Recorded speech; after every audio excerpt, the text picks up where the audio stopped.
Greeting. This is Mark Brown.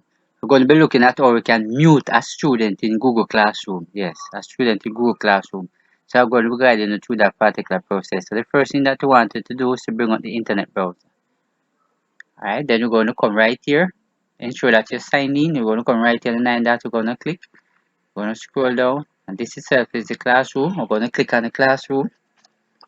Now this here, I show that it's actually processing. I'm going to select the class. While selecting the class, here you go. So we're going to click on the word people, right? And when I click on the word people, right, this is student. So the student giving a problem in the class, they want to mute the student, right? The only thing you have to do is come right here, you see this three little dot here, and just click on it. Notice it's an email student, it's a remove student, and mute. Mark. If I click on mute, this is what it said. Student can still submit work, other student won't able to see it. Student cannot reply to classmate work, or cannot connect, comment, or post.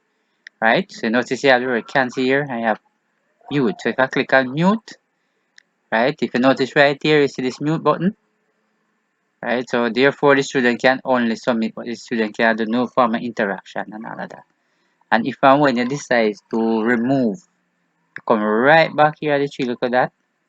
I click right here. It say unmute, and when I click on it, I bring up at this section here. It say unmuted student will be able to submit their work that other student can see it and reply to classmate work and comment and post and all that. So you're going to press right here and unmute.